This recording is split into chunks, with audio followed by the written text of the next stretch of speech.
ये धन ज्यादा आवेगा शराबी बना देगा या चरित्रहीन बना देगा।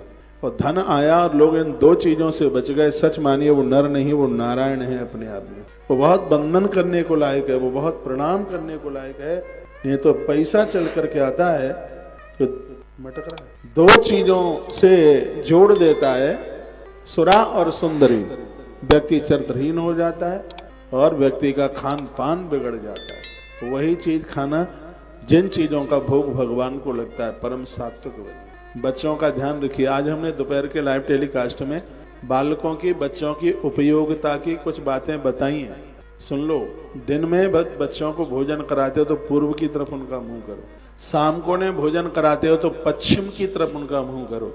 और हर मंगल और शनिवार को बच्चों की देह के ऊपर आप तेल की मालिश कीजिए। मैं बच्चों के लिए बता रहा हूं, मंगलवार और शनिवार। मंगलवार अंगारक है, ये शरीर में इतनी उनको फुर्ती होगी, इतनी चुस्ती फुर्ती होगी कि बच्चों का जीवन, बच्चों का शरीर कभी विकलांग नहीं होगा। और ये आज ही मैंने आयुर्वेद की किताब में पढ़ा है, मुझे भी पहले पता नहीं था कि छोटे छोटे बच्चों की देह पर मंगलवार के दिन तेल की गई मालिश इतनी ज्यादा प्रभावशाली है।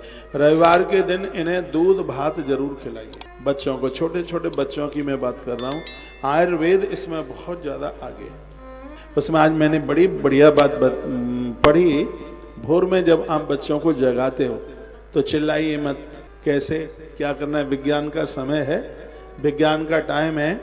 उनके कक्ष में कुछ ऐसा लगा दीजिए, कोई मॉनिटर लगा दीजिए, कुछ ऐसी ध्वनि।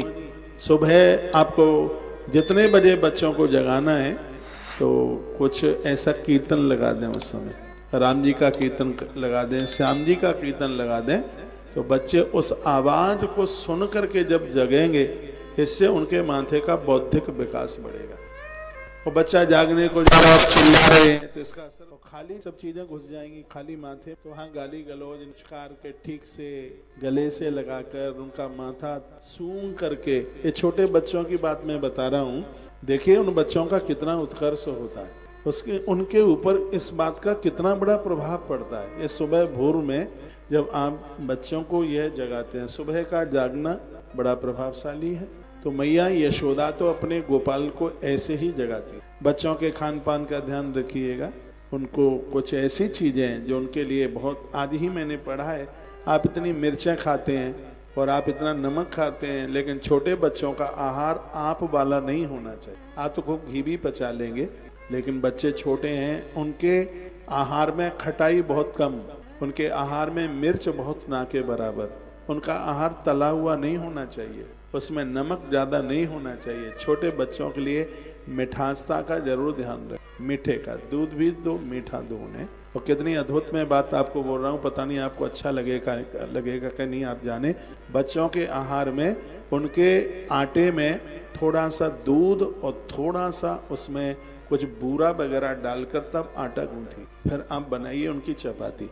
बच्चों की हाइट बढ़ेगी, उनकी बौद्धिक क्षमता बढ़ेगी। मैं पूरे देश को मैं पहली बार आज निवेदन कर रहा हूँ, महात्मा चरक ने इसके ऊपर बड़ा जोर दिया। छोटे बच्चों का आप भोजन बना रहे हैं, उनके लिए टिफिन बना रहे हैं, पराठा बना रहे हैं, रोटी बना रहे हैं, फुल्का, तो उसमें थोड़ा सा कच्चा दूध, उसमें थोड़ा सा मीठा बुरा डाल दीजिए, गुड़ का बुरादा डाल दीजिएगा। चीनी का बनाने का ढंग ठीक नहीं है, तो ये चीजें डाल करके और उनके लिए जो तुम भोजन बना करके तैयार करते हो तो ये बहुत लाभकारी है।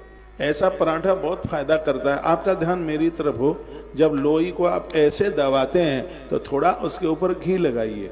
जो बाहर वाला घी ये चिकनाई फेंट पड़ाता है, लेकिन जो लोई के अंदर आपने घी आपने जो लगाया है वो आपके स्वास्थ्य के लिए ठीक है, बढ़िया है।